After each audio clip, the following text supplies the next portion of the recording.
बिस्मिल्लाहिर्रहमानिर्रहीम। उठो मुसलमानों, अपनी मुकद्दर जगा लो, नमाज अदा करके अपने अल्लाह को मना लो। खुल के देख चश्मे दिल आता है लुत्फ क्या नमाज में, हर तरफ आता है नजर नूरे खुदा नमाज में। मेरे दोस्तों, मेरे बरखुरदारों, अल्लाह तब राजी होगा जब आप अल्लाह के सामने गर्दनें झुकाते रहेंगे, अल्लाह से अपने गुनाहों की माफ़ी मांगते रहेंगे। और ये देखो, ज़ीउल हज जाके रोज़े, एक रोज़े का साल के रोज़े के सवाब।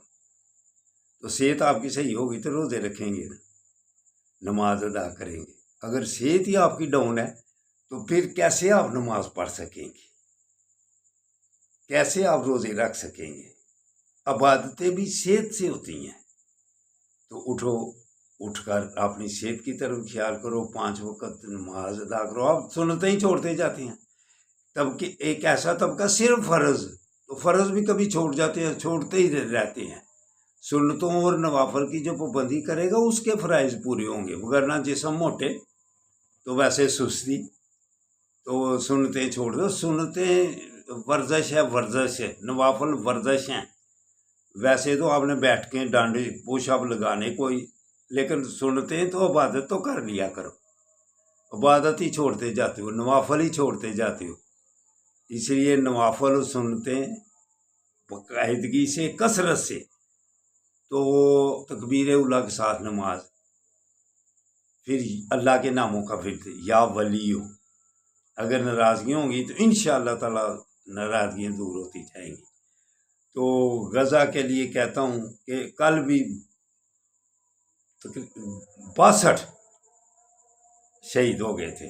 ये हमारे आसम मनीर साहब, इधर ये जब धांधली होती हैं वो आयतें पढ़ें ना, जब धांधली की जाती हैं वो आयतें पढ़ें। दहशतगर्दों के खिलाफ तो आप आयतें पढ़ते हैं कि उनका कला कमा करो, लेकिन जो बेईमानी करते हैं उनका कला कमा करना किसकी जिम्मेदारी है?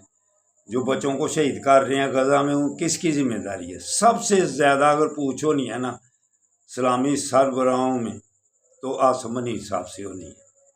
तो मेरे दोस्तों, चलो उठो बढ़ो। अगर आपने स्मार्ट तंदुरुस्त तवाना रहना है तो फिर सेहत की तरफ ख्याल करो। इंशाअल्लाह ताला सेहतमंद हो जाओगे। अल्लाह हाफिज़, अल्लाह हाफिज़, अल्लाह हाफिज़।